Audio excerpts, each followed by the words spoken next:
I am really happy to be talking to my favorite people.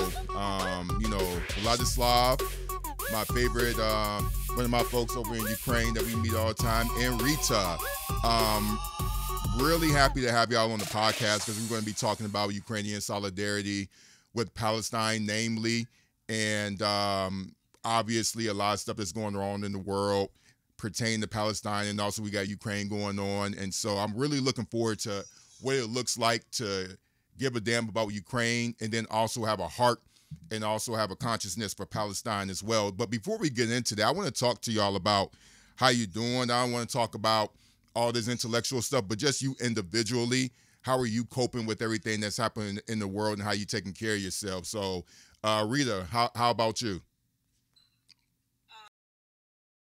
Yeah. Well, for me, I would like to go back to your comment, like before, on losing friends over Ukraine or using friends over Palestine. For me, I am very much prepared to lose friends over Ukraine or over Palestine for the moral consistency. Like that, there is no question about that. And to be honest, when October 7th happened, it was the first time in my entire life that I was happy that I wasn't actually in Ukraine at that time, because I would have been feeling terrible, alienated, and I could just like I'm always happy to go back home and visit home, but during those couple of weeks, I was like, okay, thank God that I'm not in Ukraine. I don't see this massive support for Palestine. I don't see all those signs we stand with Israel and etc. and etc.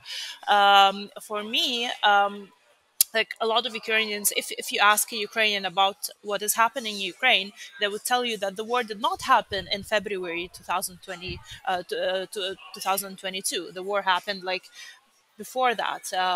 We would talk about 2014, at least.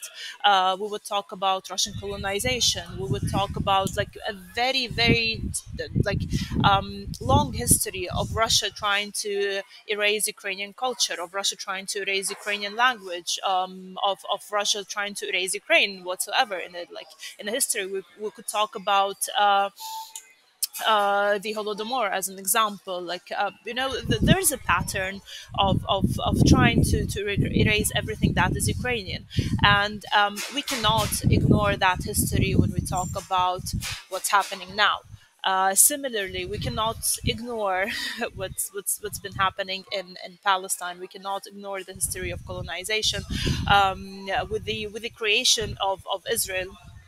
Like any settler colonial state, we've witnessed a massive dispossession of people in 1948. Like so, for us, what is known for the independence of Israel, for us it's a Nakba, or we refer to it as a catastrophe, with at least 750,000 Palestinians being dispossessed.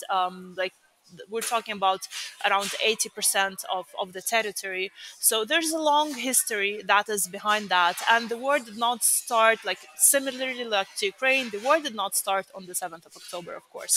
And we need to be very aware of that.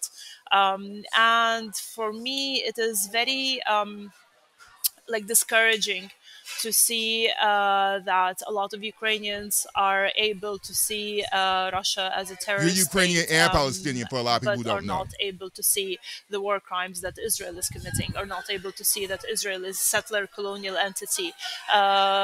They're not able to see these similarities, which, of course, to me, as being part of both, are like are non-negotiable and very clear. Yeah. What about you, Vlad? How you feeling, man?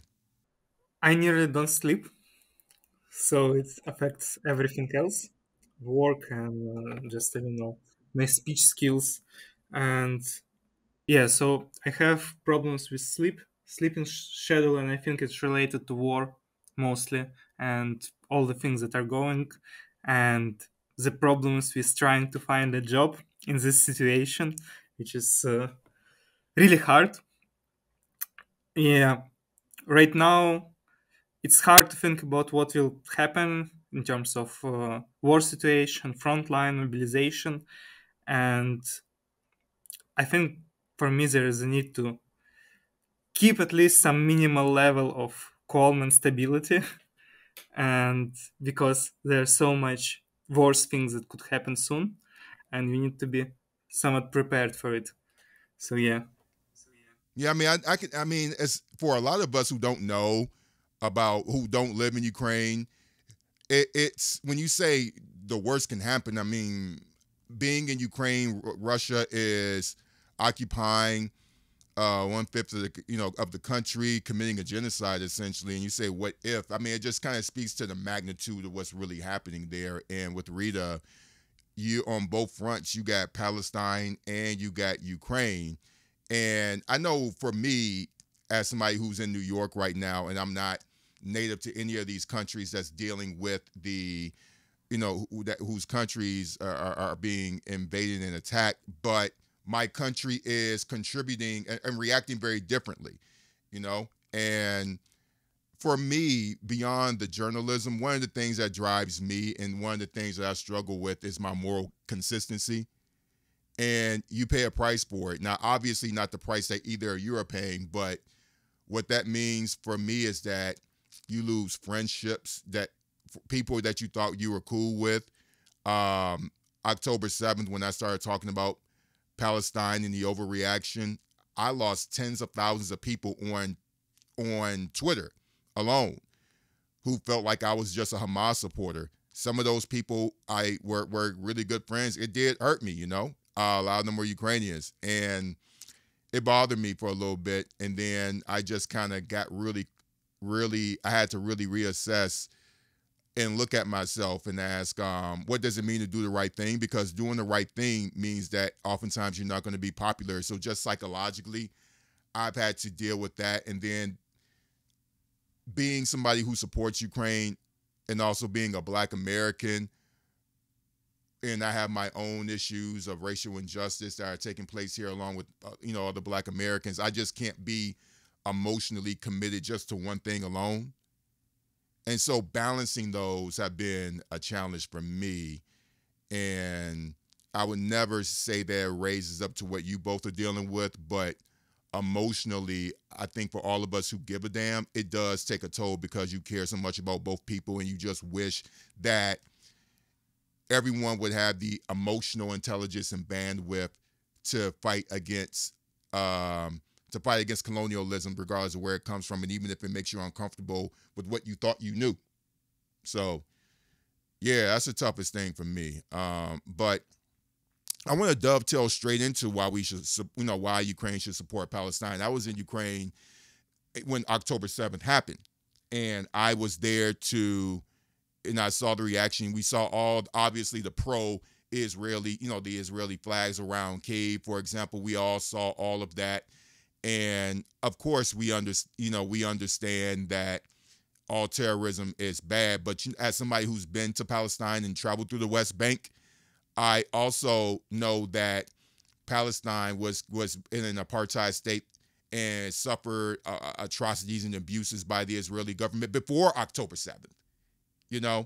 And no one really wants to talk about that. But then after October 7th, it just went crazy. And one of the tasks that I've had to deal with was balance my Ukraine coverage and being morally consistent about that and bringing that to the American public. But at the same time, using my platform to talk about Palestine. And that's where I talk about losing so many people.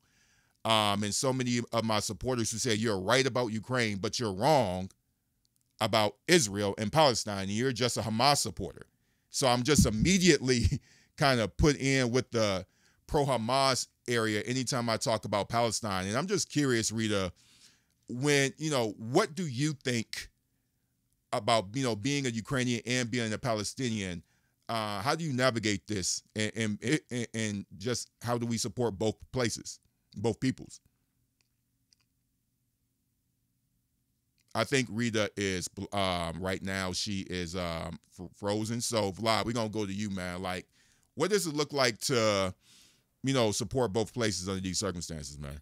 I would say that it is the only consistent way to do, even if not speaking about colonialist theories or whatever. It's just a moral thing to do. Just people everywhere are people, and when you see that people are wronged and horrible things are done to them, you need to support them.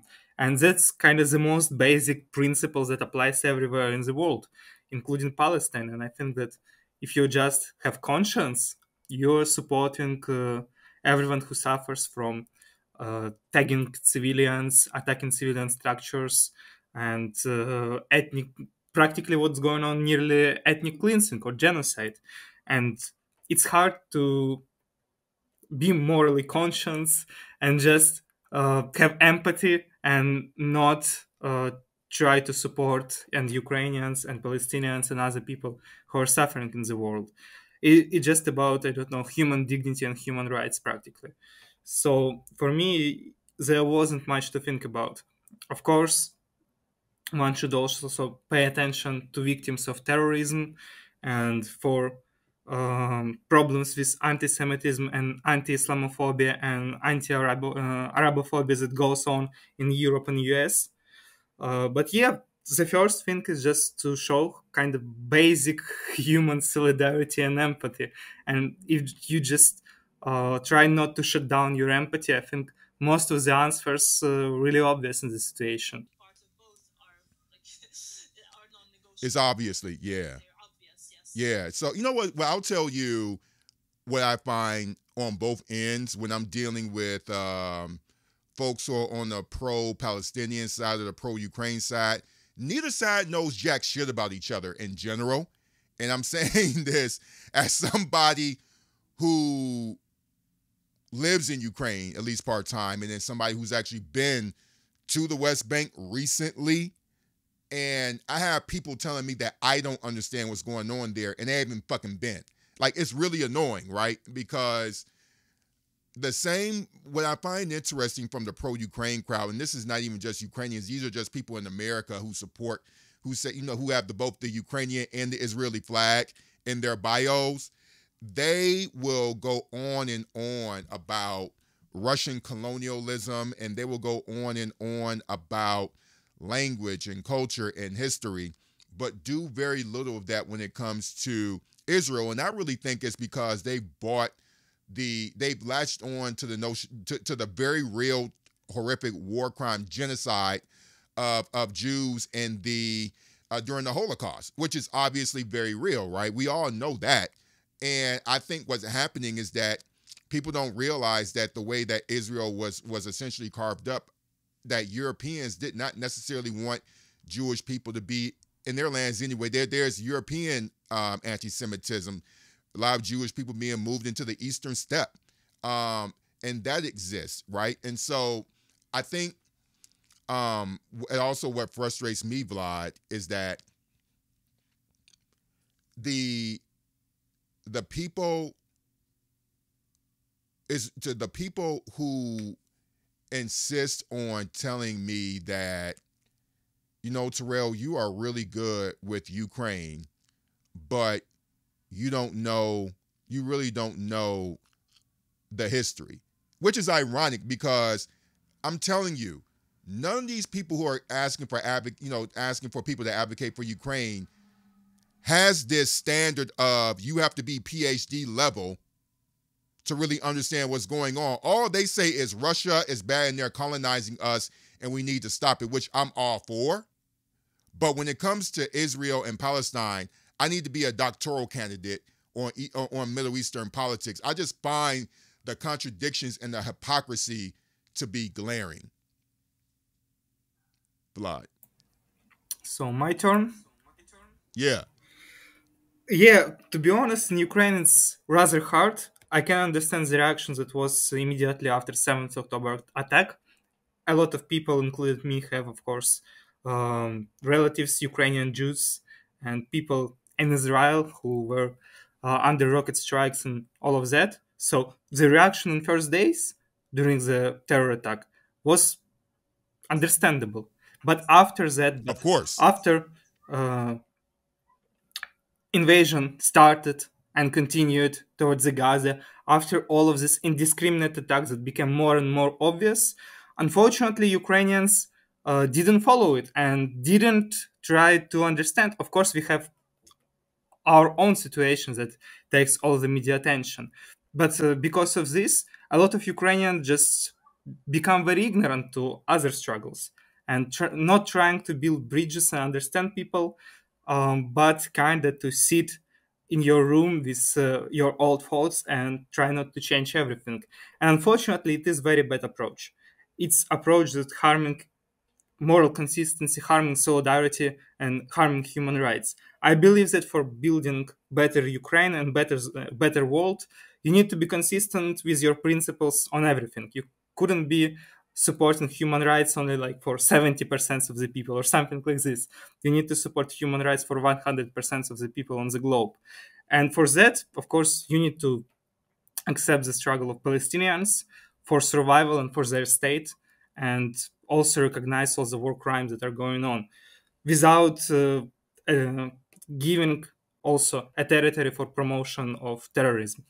I think when 7th October attack started, I was in this very radical left-wing circle, and there was the opposite dynamic that some people cheered the terrorist attack, cheered all the atrocities that were committed by Hamas. So first time I lost a lot of friends, I would say, on the opposite side, that who were too radical, who were like nearly anti-Semitic, and unfortunately, this pattern exists too. There are a lot of anti-Semitism that Ukrainian Jews facing, and there are a lot of Islamophobia and Arabophobia that Ukrainian Muslims face, even if they're not from Palestine, even if they're just Muslims, they also face all of this hate that comes to Palestinian people. And from that, it's really important to be consistent on both fronts and just have your strong position that centers humans and centers needs for all of these communities and nations to live freely without airstrikes and to exercise their rights, including rights for self-determination and right to just have their possibility to build their own everyday life without just rocket strike destroying everything. So yeah. I get you. So Rita, I'll tell you one of the things that I've noticed, and you can add on to what Vlad said or respond to that as well. But getting people to, I think one of the hardest things that I notice is that people feel like these Ukrainian and Palestine have to compete against one another, and I've never liked that narrative. And I don't know, maybe it because it comes from me being a Black American, and I've always criticized my government for how we're treated, because I know when I talk to Ukrainians, and also too, I realize that I'm the only Black person that many of them have these types of conversations with, because it's not a lot of Black foreign correspondents that work in Ukraine who focus on the region. And so they've heard this really glossy, very idealistic version of America and the West. And you've heard the term European values, right? Where on the continent of Africa, you're fucking colonizers. You get what I'm saying? And in my own country, it was just 60 plus years ago where my grandparents had to pay a tax in order to fucking vote. So I have no illusions about my own country, so I can easily critique it and build it up and make it better as it goes along. But I find that in my world dealing in Ukraine and Eastern Europe, they come over here and they integrate into whiteness, never talk with people of color, never have to socialize with us and understand that particular side of America. And I'm curious with you, how do you navigate both these worlds, being both Palestinian and Ukrainian and growing up in Ukraine? Yeah, I will come back to your comment shortly. I will address it, but first, I would also like to talk about this idea of how we define terrorism, how we see it, and maybe we also need to start thinking about the future in Ukraine. So let's say now Russians who came and occupied Mariupol, who are they to Ukrainians? Are they regular residents? Are they settlers, right? So this is a big question that we in Ukraine would need to think about if our territories are not liberated, right? So if our territories are not liberated in 60 years, would you consider Russians who occupy those areas in Mariupol, as an example? Would you consider them regular citizens, or would you consider them somehow like just settlers occupying territory that is not theirs?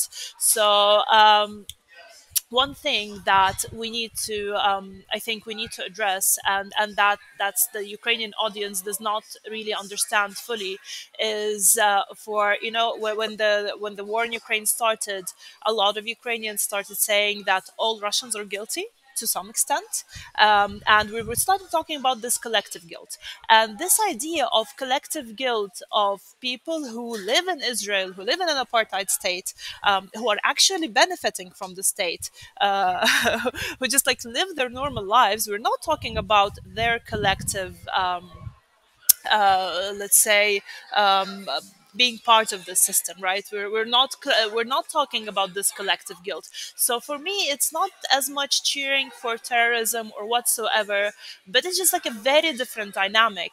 And I think, like, hopefully Ukraine will be able to seize back its territory, but if not, like I would like, there's something that we would need to think about, and we also need to think that uh, like what are the responsibility that an average Israeli citizen like is carrying with them, like. So you cannot live in an apartheid state. You cannot live like Gaza. We're talking about 2 million people who are living in the largest, biggest, like, we're talking about an open air prison basically, and you cannot expect those people to just like try to negotiate their way out because it didn't work for them, right? So we need to think about that, and we need to think about what is anti-Semitism and etc. and etc. Because every time you critique Israel, you are of course uh, being told that you are an anti-Semite or etc. or etc. And we need to pay attention to that. And a lot of, so this is one point that we need to think of. We need to we need to think about what are the means that are left for Palestinians to resist. We are seeing kids whose entire families are being swiped out like completely. Do you expect this like human being who has been through this kind of trauma, do you expect them to think as somebody who is like sitting at the UN resolution conference, or do you expect that kid to somehow try to take revenge in 10 or 20 years, right? So we're not talking about a normal situation. We're talking about an extraordinary situation. We're talking about an occupation that is at least like 75 years old. So these are like the traumas that Palestinians have. They're very deep rooted traumas. And, I've seen a lot of people accusing Ukrainians of being Russophobic, of hating the Russians, of etc., of etc. But to some extent, like, it is more like if a Ukrainian says that like they have certain feelings of Russians, they wouldn't be accused of everything that an average Palestinian would be accused of, right? So this is a very important point, and I don't think we talk enough about it. So like we need to go beyond these just like conversations about, oh, we condemn terrorism, but we need to think, what is terrorism? Like if the state is acting in a certain way, is it committing terrorism, right? But like terrorism is not like people in suits, and very nice looking people commit more terrorism than people with guns. So this is what I would like to say. In terms of your comment of Ukraine trying to associate itself with the European Union and European values. Yeah, I think that's the case in Ukraine, and especially that's very obvious since the war started. Like we talk about European values as if like we are very Eurocentric about our approach to so. civilized is equated with being European, which is of course not the case. Which is like Europe has a very long history of colonialism, and like it has a dark history, right? So this idea, but the thing is that it's just that historically our traumas come from very different places. So when we talk about Eastern Europe, we have a different like kind of traumas. But then when we talk about, like, I don't like to use this term global south, but just like it's a very convenient term to use in a case like this. When we talk about the global south, our traumas come from the Western world, right? So if you talk about the average Ukrainian, their traumas are like, associated with Russia.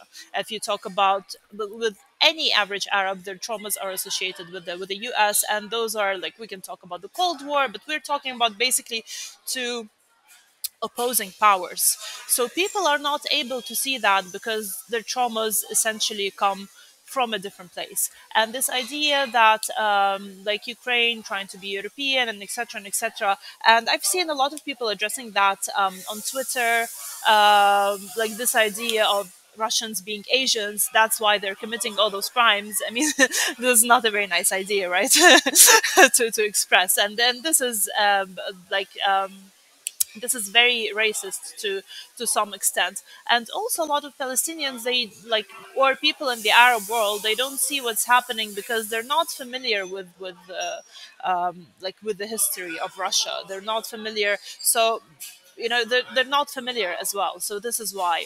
And also, like, for a lot of people in Ukraine, it is easier to identify with Israel because most of residents of Israel, they come from like Poland, they come from Russia, they come from Ukraine. They're not natives, actually. They're not, so it's easier to identify with people who look similar to you, like in a way, right? So that's also like the othering. Like, can Right. we have sympathy for people who do not look like us? That is Right. the question that we need to be asking ourselves.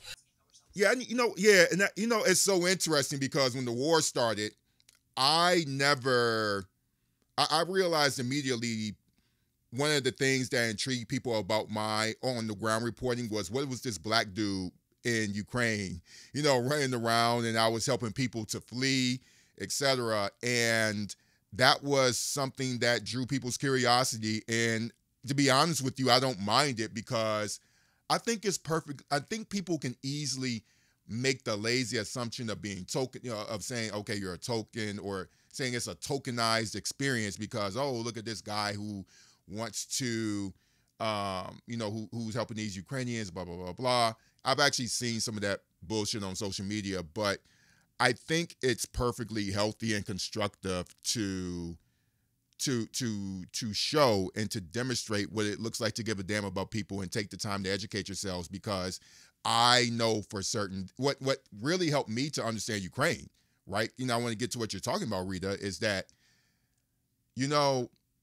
yes, when Ukrainians, on the most part, come to Ukraine, or Polish people, etc., they integrate into whiteness, but that same history doesn't necessarily translate in Eastern Europe in this relationship to Russia. And you have to be intellectually dexterous to understand the differences between the two. And that requires you to be emotionally intelligent and sober in your thinking, to not to understand, yes, race is a real thing, but it traffics differently, and sometimes it doesn't necessarily apply in one instance. And so I was able to really talk about Russian colonialism by the simple fact that, in my view, Putin talks about Ukrainians like they're white trash. He does. I mean, if you listen to how Russians talk in their state television about Ukrainians, they have these slurred, and I won't say them, we all know what they are, about Ukrainians. They very distinctly put themselves on top of the pecking order. And so I was able to talk about this in my reporting, and it drew people in because even though you had these two different systems of oppression, we talk about white supremacy here. I use the phrases like white Russian supremacy, in the context of Ukraine, because I do, in my own wording, I do think that Putin is a Russian supremacist, in my own, I think that he genuinely is. and their colonizers. But I think, Vlad, I'm interested. I really want to talk to you about what it means to be a Ukrainian socialist, because one of my problems and one of the things that really irritates me are a lot of Western progressives who have this very pro-Palestine stance, and I get it, and they should, because we do. But the problem is that they don't understand what it means to the difference between liberating Palestine and versus liberating Ukraine. And so they bring up this whole thing about Western imperialism as if that's the only type of imperialism that exists. And it doesn't. And it never has. And so what is it like for you to be a Ukrainian socialist, to see all of these socialists go on television and dominate social media platforms about what it means to negotiate with Russia and to not send arms to Ukraine, when in fact they have not built any meaningful relationships with Ukrainian socialists like you, and to even get your insight? Yes, thank you for question. It's very interesting. I would say that also to the issue of Ukrainians and Palestinians, there are kind of two popular identities of Western world and everyone others, and it kind of affects how human thinks about the issues. Ukrainians try to associate themselves with Western world that they see as progress, civilization, democracy, and so on and so on. And in that thinking, they associate Israel with Western world and Palestine, who fights against Israel, as kind of these others, barbarians, uncivilized, and so on and so on. So just by this very, I don't know, very crowd thinking, very like low quality thinking in terms of this imaginable collective identities, a lot of Ukrainians support Israel just by this.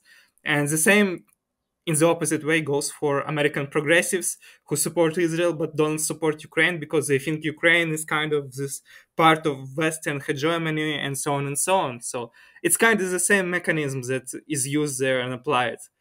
And unfortunately, it's mostly based on stereotypes, on a lot amount of stereotypes, especially in terms of Palestine and actually all of the Arab and even Muslim world, that you see always people who are non-Western portrayed as this kind of uncivilized terrorists who are just practically barbaric.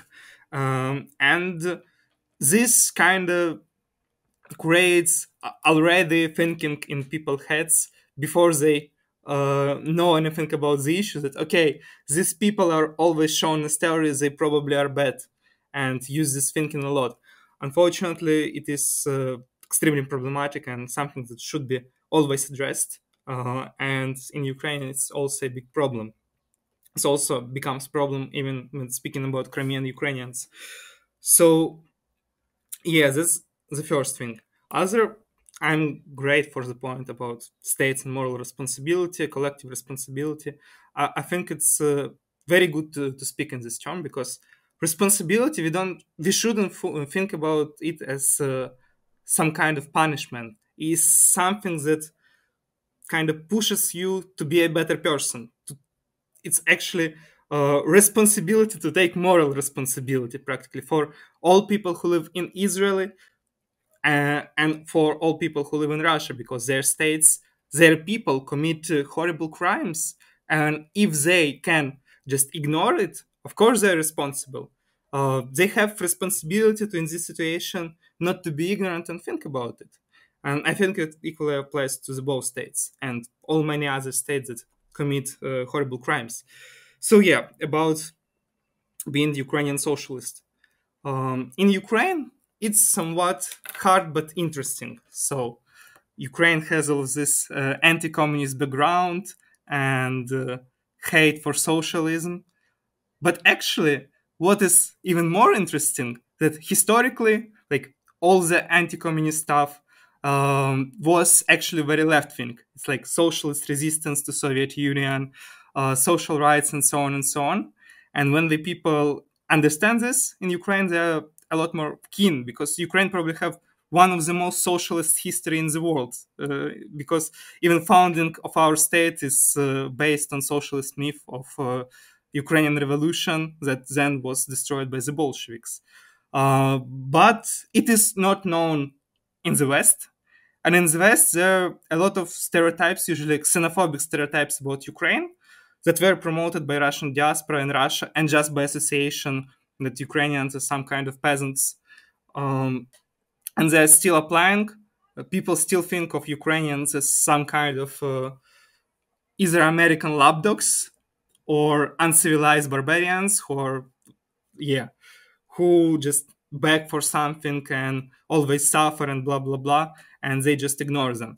So it kind of these two issues they together, the one with Western and others identities, and the second is that Ukrainians just stereotyped a lot, and all the understanding of Ukrainians in the West usually is understanding that was told by Russian Empire and Soviet Union through hundreds of years.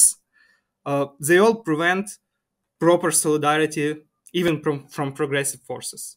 And sometimes, especially from progressive forces, because they are more keen to things that we are against Western imperialism and so on, and just kind of push this narrative on all of the other parts and think of Ukraine as the part of this Western everything. So yeah, sorry for taking so much time. No, it's okay. Rita wanted to jump in and add something. Yeah, thank you, Vladislav. I completely agree with that. And my point is like my personal part of struggle is when I try to explain, like my friends in Jordan, Palestine, that Ukrainians are not the white privileged people you think of as, like usually, right? Because when the war started, Ukrainians, of course, they were treated differently than other nations, and we were treated differently by the media, and etc. and etc. But Ukrainians are very far from being privileged, right? when you think of white privilege and you think of Ukraine, no, that doesn't add up. Absolutely, like Ukrainians, a lot of Ukrainians, they used to work in Poland, they used to work in Germany, like just as cheap labor. We need to think about like power hierarchies within Europe itself. So yes, the idea of right, yeah. And that's something that I have a lot of conversations with my Black American friends about, because what they really get they trip over the fact that, yeah, I mean, they come over here. We have a very specific understanding of whiteness. If you look white, you are white, and you can you can participate in whiteness, and that's a very true dynamic in the United States and a lot of parts of, and in Europe. That's definitely the case. But yeah, you're right. And so, Rita, you're back. Go ahead, add on. We were going on, but you can finish.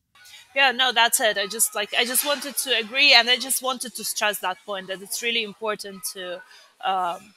It's really important. Look, Ukraine had a very difficult history. We have like a lot of trauma.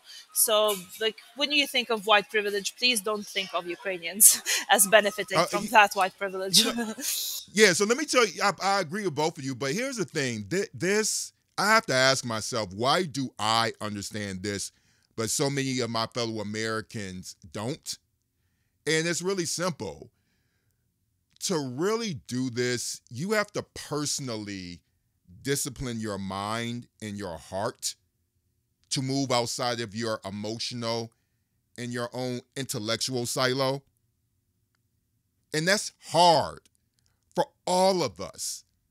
When I first started traveling to Eastern Europe, I went to Russia, ironically. I was in an orphanage. I volunteered there in an orphanage in a little village for about 3 months. And this is back in 2001, more than 23 years ago, when I knew nothing about Russia at all like I do today. But after Russia, I went to Georgia. And what's interesting about Georgia is that, they're the Caucasus. And so in America, when we talk about white people, we also use the term Caucasian. And then when I went to Georgia, I realized that I was living with the real Caucasians, so to speak. And there, I had people telling me about when they go to Russia, they're considered black because there's a word for black in Russian language, and that they're considered dark-skinned people. And I'm looking at them in my young 20-something-year-old mind like, y'all are white people. But it took me years of being a Peace Corps volunteer in that country and living within their context to get it. And I'm not saying that most of us need to do that in order to understand, but it helped me immensely to be able to teach it to others, that race in the way that you're talking about, Rita, and the way that I grew to understand in Georgia where I started, that lived experience was essential. But unfortunately, it's easy to define things in black and white, pardon the pun, because it's easier to get whatever message that you want to get across. And that message is not a healthy or a constructive one that brings us together. And so when I was traveling around the country for my speaking tour and talking about Ukraine, I dealt directly with that issue about Ukrainians are not these privileged people that you think that they are. And I think what was interesting is that they saw a black guy talking about it to them, but I also have a master's degree in Eastern European politics with a focus on Ukraine. I live in the country, and so I'm able to really break it down to them. But the biggest barrier to get to that point isn't necessarily the knowledge, because it's out there, or being with the people, because if you are able to have the right opportunity, you could talk with people. The number one barrier was my own mind. And I had to unlearn so many things that I knew about race, or that I thought that I understood about race and how it works in one place and another. I had to unlearn that just because you have a particular type of, your skin color gives you a particular type of privilege in the United States, it doesn't necessarily mean that's the case in Ukraine. And you talk about the fact that a lot of Ukrainians are going over to Eastern Europe. Look, going over to Poland, I often vacation in the Carpathian Mountains, and one of the daily sights is truckloads full of people that go over into Poland and do agricultural work. We're not talking about France or Germany or England. We're talking about Poland, of all places, where Ukrainians are regarded as the help. So that requires you to to open up your mind and look at things with nuance. And the reason why we don't want to approach things with nuance is because you have to admit that the way that you used to think about things is wrong. And we don't want to be wrong, because if we think that we are wrong, then we take it as some indictment on our character, and we feel like we're losing something. But what I've learned is that the more I talk about these nuances with Ukraine and Palestine, I've grown. And I've grown to have that intellectual dexterity to be able to talk about how we can figure out ways that we can coexist. And the reason why we see all of these protests happening right now across America, there are many reasons, but a lot of it, you just deal with people who are just goddamn stubborn. And I'll be 44 years old this month, and really, so much of what I do as a journalist is challenging my own stereotypes. You brought up stereotypes, Vladyslav. Had a lot of stereotypes about Ukrainians. Over the years, I realized how wrong I was. About Georgians, how wrong I was. Hell, even my own people. But no one wants to do that work. That's the issue. No one wants to do the personal work to interrogate their own stereotypes, because once you do, you're going into uncharted territory, and no one wants to stand alone. And so no one wants to have all these people rage you about, once you have this new perspective. When I started tweeting about my time in Palestine, I had a whole Israeli social media network, lobbying network, going to my mentions and just raid me for more than a week. And I mean, I had thousands upon thousands of people in my mentions blowing me up, writing articles about me. And For most people, that's very intimidating and it's frightening. I can handle it. I do it for a living. But for most people, it's rough. And even with the Ukraine side, when I deal with progressives, I tell people, you can't have a progressive movement in Ukraine if they're dead. You can't support progressives if they're not alive. And I find that these people are not ready to deal with their own issues of the nuances of what it means to support Ukraine, because with Ukrainians, they need weapons to support to keep their country alive. That's just a fact. But in my country, we also deal with so many people who pushed war down our throats when it was wrong. Anytime people talk about Ukraine, they bring up Iraq.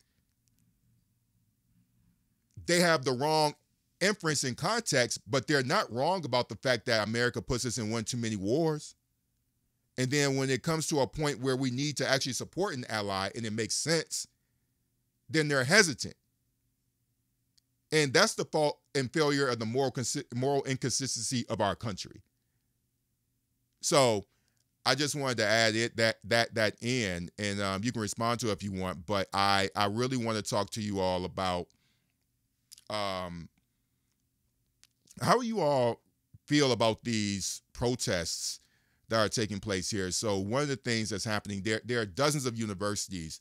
I'm in New York City, so the one that you all may be seeing where you are located is those are taking place at Columbia University, and so there are encampments everywhere, and the NYPD was called in, and they were and really used force to do it, and so it looks like scenes akin to a fascist state, really, right? Because you see Georgia and everything that's taking place in Tbilisi, the scenes are very similar, and in fact, people on Twitter were comparing the two, but these people are talking about divestment from Israel over their abuses against Gaza, and also the West Bank, which is an active apartheid state.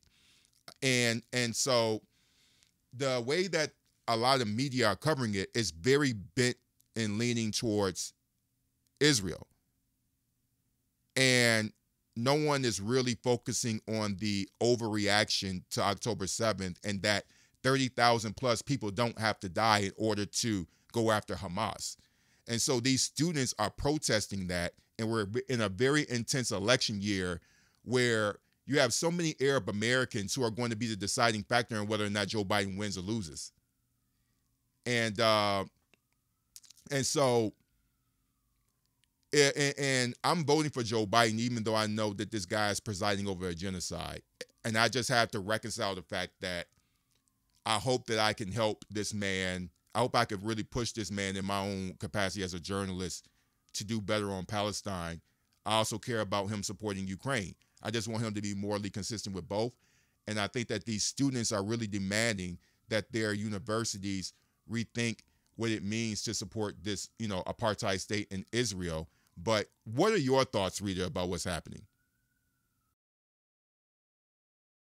Yeah, well, so my thoughts are like progressive student movements are rarely wrong about like major historic events. So if we think about Vietnam, if we think about Iraq, we could see a lot of like student movements against the invasion of Iraq, against the invasion of Vietnam, as an example. So this is just like historically revolutions and movements start from the students, so they're very like we cannot ignore that part. And for Ukrainians, they cannot also step aside from that discussion. And generally speaking, I think that there's a lot of awakening happening in again, I don't like as much the term global south, but like we think about global south, like having more awareness about what it means to be colonized and the consequences of that. And there's a lot of discussion that is happening, and unfortunately Ukraine is not part of these discussions, which is like, which is really bad, to be honest,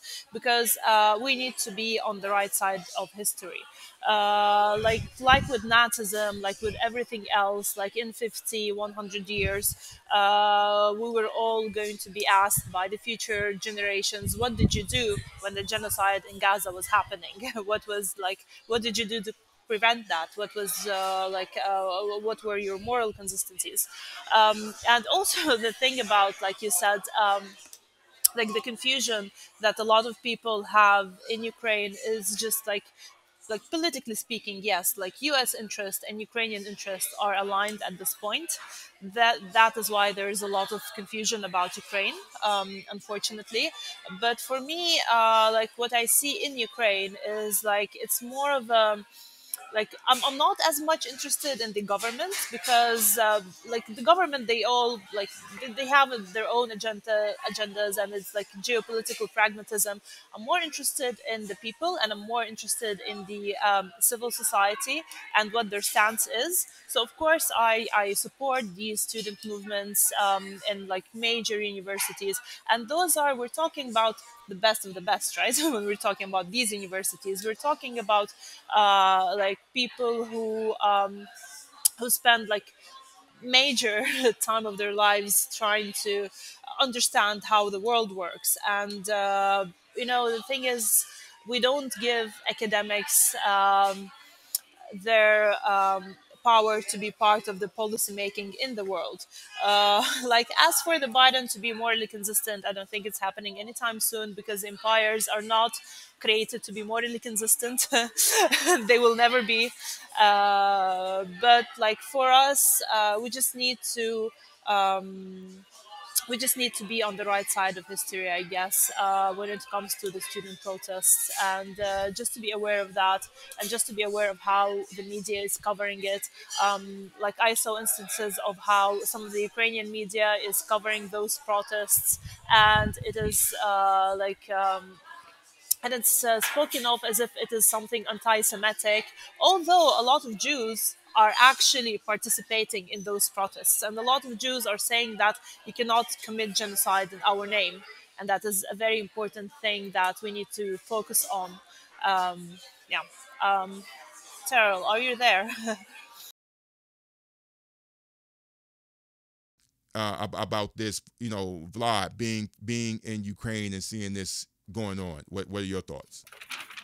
Yeah, firstly, I probably will add to your previous point. It's very interesting. You speak about how Ukrainians go into America and get integrated kind of in this system of whiteness and kind of this hierarchy of privileges. I would say that it is good to think about this as systems that exist autonomously of in each other. There are a lot of examples of Ukrainians who came to US after Second World War or after the Soviet Union was formed, and they came, of course, with anti-communist views, because if you're a moral person with conscience who cares about human rights, you would be probably be anti-communist. So they came there and they saw that the most party that was describing themselves as anti-communist was a Republican Party, and they started the attachment. And after that, it kind of get as just something usual thing to do. That person comes to US and votes for Republicans, even when this is absolutely against any common interests of Ukrainians or anyone else. And in this situation, Ukrainians very easily get integrated in this system of oppression. Well, not all, where they kind of sided by the most oppressive institution in the US, and immediately were granted most of the privileges that even like Hispanic people don't have, but Ukrainians have. The same example was during the Soviet Union, when, for example, USSR tried to colonize Ukraine and send it, and also colonize Central Asian republics and other non-European parts. So they took Ukrainians and they kind of deported them to Central Asian countries, and there they were treated kind of like close to Russian people, kind of high up, and there were like these barbarians like Kyrgyzstani people, and so on and so on. And in that situation, Russia Russified these Ukrainians and integrated them into this also system where they on the high end of the hierarchy, suppressing national minorities. So this kind of dynamics happens. If in one country people could be oppressed, it doesn't mean that the situation will translate to another country. And it doesn't mean that oppressed people can be oppressive in other conditions. And that's what happens all the time. So it's something that people should certainly think about.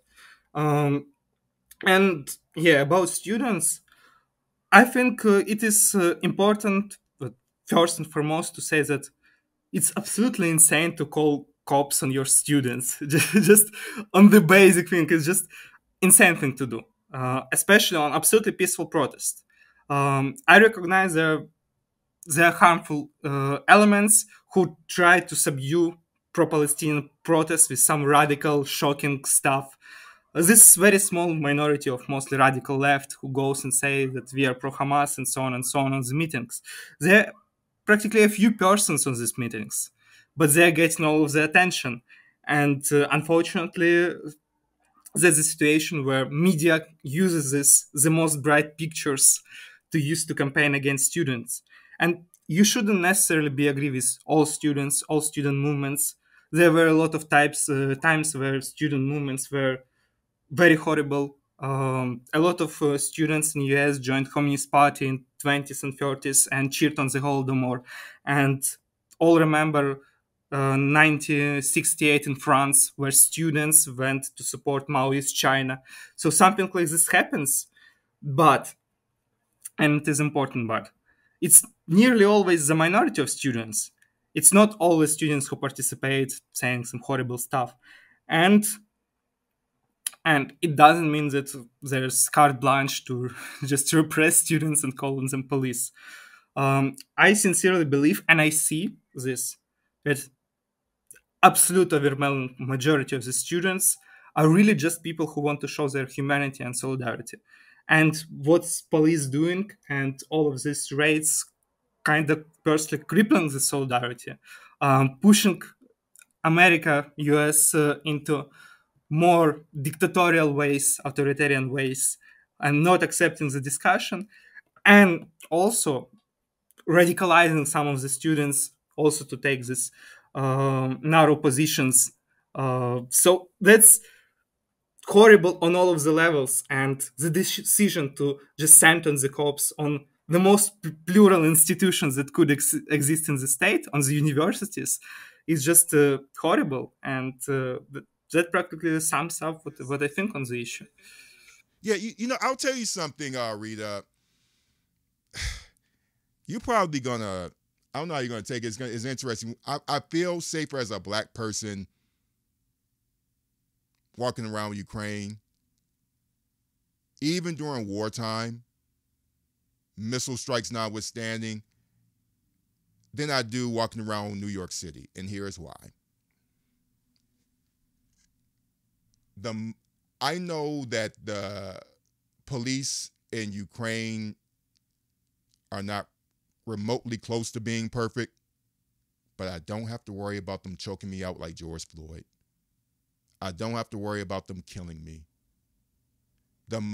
Back in I would say 2009, 2010, I was racially profiled a lot, but usually you could just pay a little straf, and you pay a little fine or whatever, which is a bribe, and you get out of it in many instances. But I never worry about anybody really killing me. And a lot of Americans don't know how to take that. I'll also say that minorities tend to be the biggest abusers of police force. Our mayor is black. The police chief is a Latino. Their deputies are black.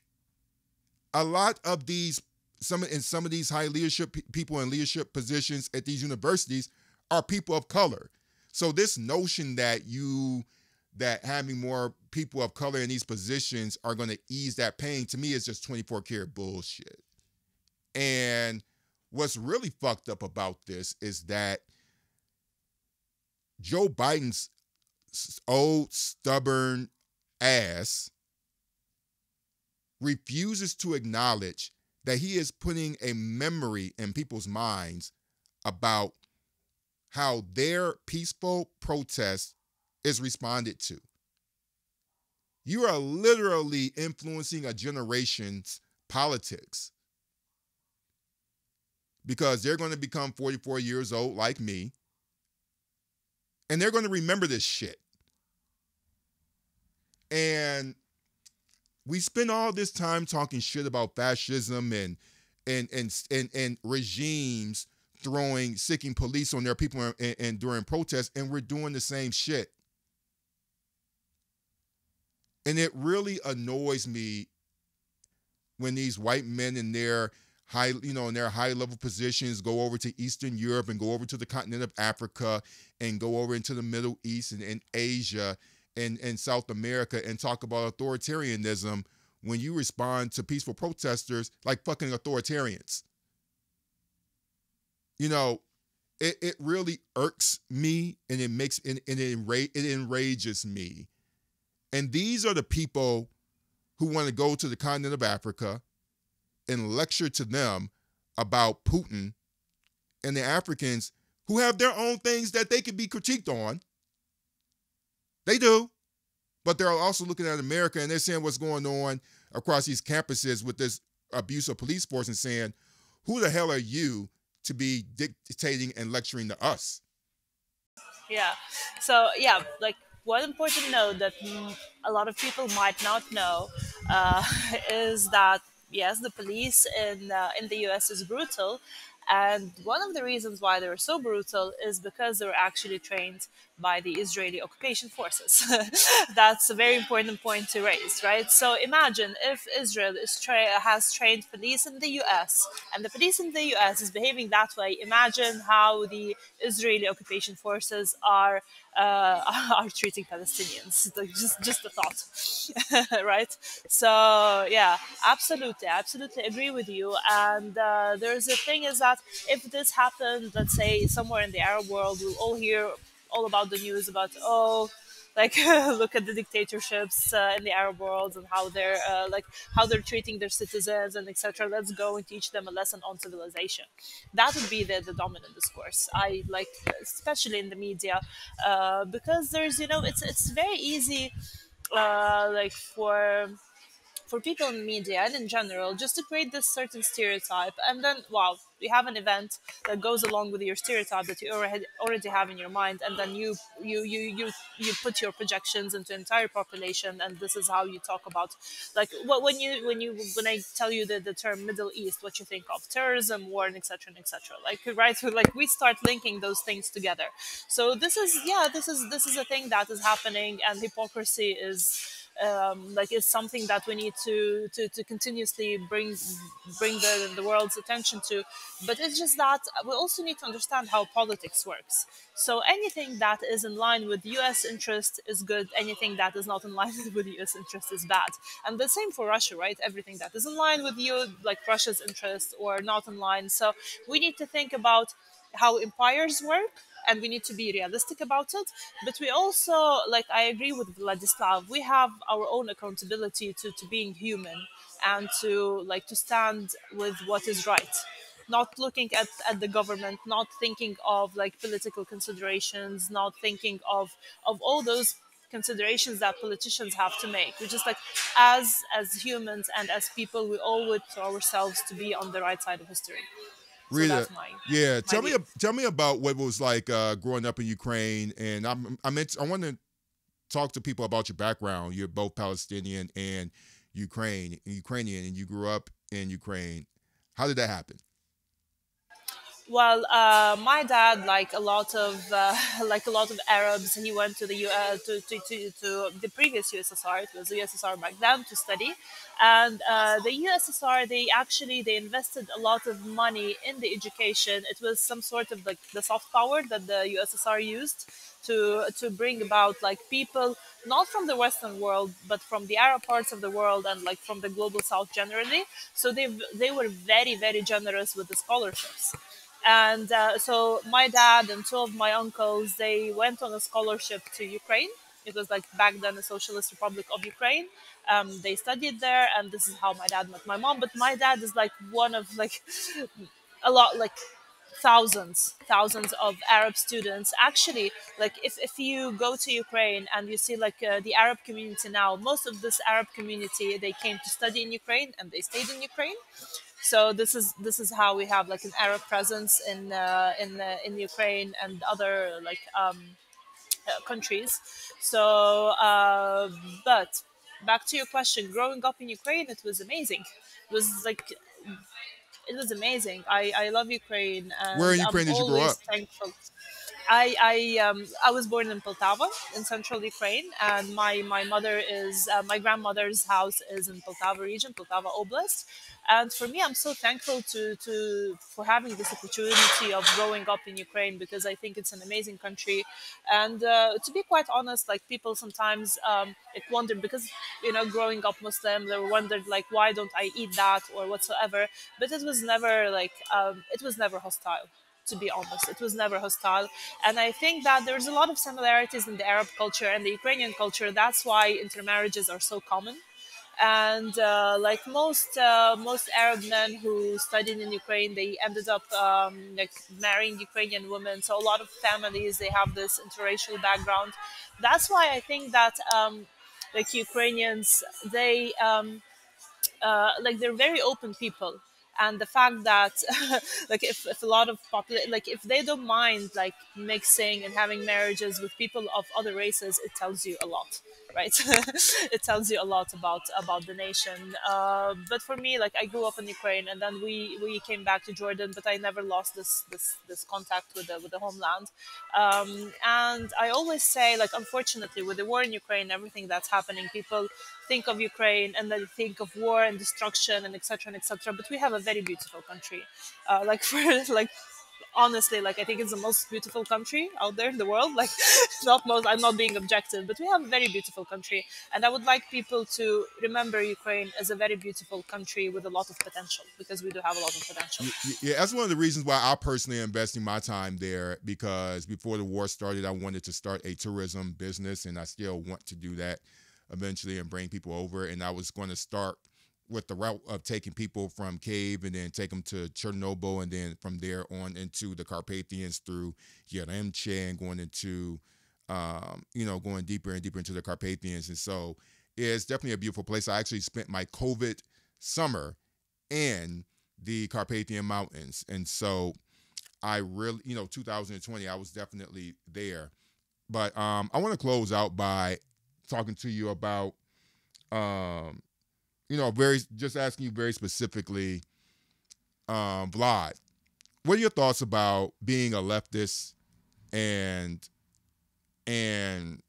talking about the importance of supporting Ukraine with military aid and joining NATO? Because here in the United States, that's a contentious issue, simply because people think that by sending money to Ukraine, that sending military aid to Ukraine, that you're continuing the support of the war, and that they are contributing to the military industrial complex. We've had conversations about this over beers a number of times, but I just want to talk to my audience about how you reconcile those dynamics. Yeah, it's a big question. It's a very big question. I want to start that Ukraine wages an anti-imperialist war against a state that wants not only just to colonize Ukraine, but assimilate and destroy Ukrainian ethnicity as something that is separate from Russian. And there is nothing to reconcile between the two states. You cannot find somewhere like in the middle. Okay, like we abandon our identity for 50% on 50% of our territories is not a valuable solution and is not a moral solution. So the only way that we have is to resist against Russian occupation, resist against Russian imperialism, and actually change a lot ourselves in the process of resistance in a democratic ways. And For this, we of course need weapons. We cannot resist with sticks. Of course, well, we can, and we probably will if there will be something delay like this again. Um, but it's not very optimal way. And when speaking about weapon deliveries, it's process of some kind of fair sharing of responsibilities. That Ukraine, what's going on in Ukraine, it just values for humanity because there are human lives and human principles at stakes. That you have absolutely inhumane state attacking democratic states that did nothing, and that's in breach of international order, in breach of morality, and we can go further. And this, in this situation, military deliveries and military aid is sharing the responsibility for defending this vision of the world where it's not a good thing to invade neighbor and to genocide everything. And this vision shouldn't be particularist. Like it's okay, it's not okay in Ukraine, it's okay in Palestine. That's just bullshit. There shouldn't be discussions like this. And with this image, I think the issue of military aid should be approached. Right now, there are a lot of discussions in Europe about militarization and armies, and even discussions about sending the force. And I think I would be glad if European countries would send a force here. It's also something like to think how many Ukrainians would die and how just generations would be ruined, and who will be just what capacities would be left with a lot of people, a lot of intellectuals, a lot of bright minds, a lot of just regular people would die, and it would be just huge weight for the whole community of Ukrainians. So even these discussions are generally a good thing to have for leftists to think about sharing the burden, and even in the context of sending the forces to Ukraine. And of course, militarization right now is needed, at least in Europe. And we have a threat that countries are generally not prepared for, absolutely not prepared for, and cannot even have enough equipment to support consistently Ukraine with, for example, artillery shells. And for that, there should be stronger cooperation for security. And it's important to have this discussion about more security cooperation, more production, but also with thinking what for it should be used and how. It's easily could become from left wing point to far right point if just these two factors will change. If, for example, we would talk about weapon deliveries not for defense but for offense, and when they're delivered in the factories where workers work 12 hours a day and where owners don't pay any taxes, it will be absolutely horrible. So that's what we should think, that we should integrate left-wing thinking into the defense strategy, because we cannot any longer just ignore the defense strategy. There's a very real need for defense, and at the same time we cannot give it to the right wing. We cannot give it to the far right, to just people who have inhumane values or I don't know, opportunist values. We should be consistent on this, and we should be strongly participating in these discussions about all the, including about military complexes. Okay, if we are expanding military complex, we should expand the right and defense for workers and who are working in these factories, and so on and so on. But of course, I'm against ignoring this issue and trying to just go into the usual ways of anti-militarism and so on and so on. I would say that you should have anti-militarist thinking, but armies that prepare to defend, kind of having this civil responsibility for defending and securing the world where imperialism shouldn't exist. That's the first point. About NATO, I think that NATO history usually told very one-sided. It's both on the left and, for example, in Ukraine. In Ukraine, it's told only from the positive side that NATO was a democratic force created to oppose communism. A communism, of course, in the Soviet way, meaning one of the most horrible systems known to man after practically other totalitarian dictatorships. And that is a very noble goal. But immediately, this goal was somewhat abandoned for more opportunist interests. And after foundation of NATO, not only this anti-communist democratic goal shaped it, but also the process of decolonization and fighting against decolonization shaped how the NATO just people who were working on the thinking about of strategies of NATO reacted, and that's very important. That it was not only about this democratic thinking, but it also was a lot about saving the colonies and pursuing your own interests. And both of these factors existed simultaneously in organization. It's not only one or another. At the same time, with very different states that existed in the NATO, with very different interests. Always people say, for example, Turkey and Greece, who are both in the organization but have absolutely opposing interests.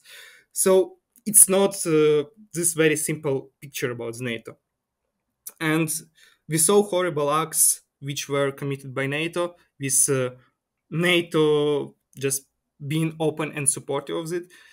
We saw non-NATO countries to contribute to American operations. For example, in Iraq, it was mostly sole US aggression, not supported by most of the NATO countries. But for example, non-NATO countries, like actually Ukraine that had a kind of pro-Russian government that tried to balance between both sides, Russia and US, and made favors. And one of the favors for US was to send Ukrainian forces to Iraq. So even non-NATO forces participated in this. But there were NATO forces, NATO countries that were opposing invasion of Iraq. So there's this dynamic. There were historical dynamics when it absolutely did not deliver even on its anti-communist and democratic promise. When in Hungary in 1956 were revolution, NATO just ignored the people's struggle for the freedom when the government asked for NATO to intervene. So there is this complex history, and we should think about where it started and how it developed to understand what kind of principles and worldviews and stereotypes guide how it works. And understanding it is the first step to actually reformulating them for suiting democratic values. And I think it's important that NATO couldn't be effective, couldn't be plausible organization that is needed if it won't go away from this opportunist interests and so on, but only if it will go in the side of a democratic organization to rethink about its purpose and who previous actions of NATO benefited. And for that, Ukrainian joinement of NATO would be very important because Ukrainian interests are very different from the interests of other countries. Sometimes are the opposite because Western world always wants to keep Ukraine on outskirts. So even Ukraine joining NATO will change the dynamic rapidly and strongly. At the same time, it will provide security, needed security against very real threats that absolutely worse than just being absolutely lesser evil, if we can call it evil, than joining NATO. It's just about security of the people, about securing the lives, and this is not something to discuss because it's just a very basic human need to be alive and to organize, for example, even progressive policies. You should first have a possibility not to spend 100% of your budget on anti-air defenses and trenches and weapons and so on and so on. So for Ukraine, it both can bring new openings to reform NATO, and secondly, it's just necessary to survive. So Yeah. yeah, sorry for Yeah, got again you. being That's a long. good one. No, hey, listen, that was a great lesson. A lot of people don't know. Yeah, Vlad, you're a historian by training, and so you really broke it down for us. So, Rita, I want you to close out with us. I'm curious about how do you reconcile this thing about NATO and the need for Ukraine to legitimately defend itself while actually thinking about the very real critiques about militarism. Yeah.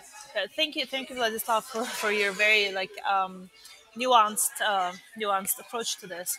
To be honest, okay, NATO is a complex issue because personally I am with dismantling the NATO. But then again, Ukraine cannot defend itself with the sticks and stones. So it's just that yes, like a lot of Ukrainians, like when you bring up the NATO, is like, yeah, the force that's going to like that is anti-Russia, anti-communism. But again, like the NATO's involvement in Iraq, the NATO's involvement in Libya, like this like I cannot be pro something that has such a terrible history. But of course, Ukrainians need to be able to defend themselves. We need like we need a lot of weapons just to stay alive, right?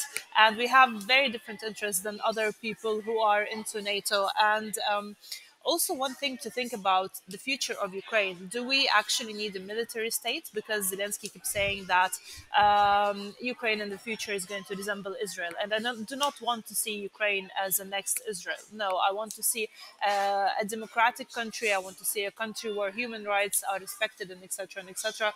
This is also an idea to think about.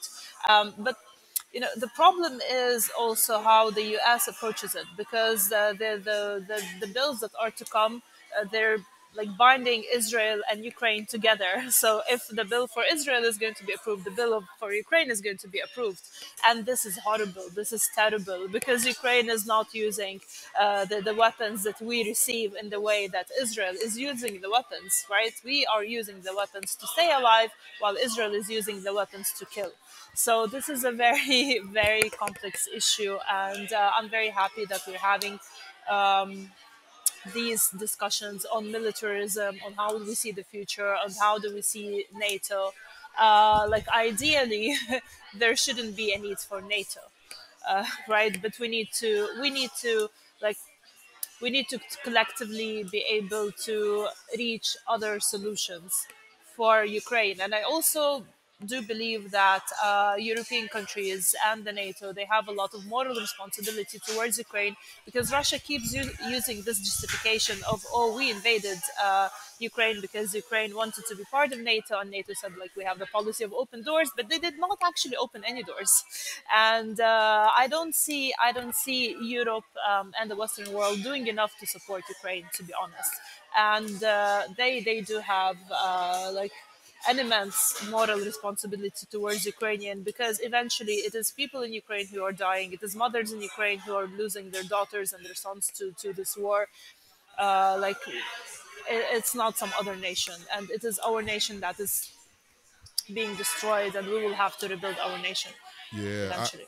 I'm really happy to have this conversation, because it's so important for people to see us talking with each other and working through these issues, because I think it makes us all stronger. And for people who are listening, this is really a rare opportunity to hear from people like you, Vlad, and you, Rita, Ukrainians, because when we talk about what it means to be progressive thinking and towards Ukraine, Western journalists rarely, and Western progressives don't talk to Ukrainians about these issues, which has its own type of Western exceptionalism that's latched on to it, which ironically is supposed to be the antithesis of what it means to be a progressive, right? So, yeah, I definitely am thankful for having y'all both on. And so I'm definitely looking forward to coming to Ukraine and really doing some more reporting on the war. And hopefully I'll be having an opportunity to go to the Zero Line and see what's going on with the people who are working to liberate the country. And I'm also going to be live streaming via my YouTube channel from places like Kharkiv and Sumy and Chernihiv and Odessa and Dnipro, because the invasion is still going on, but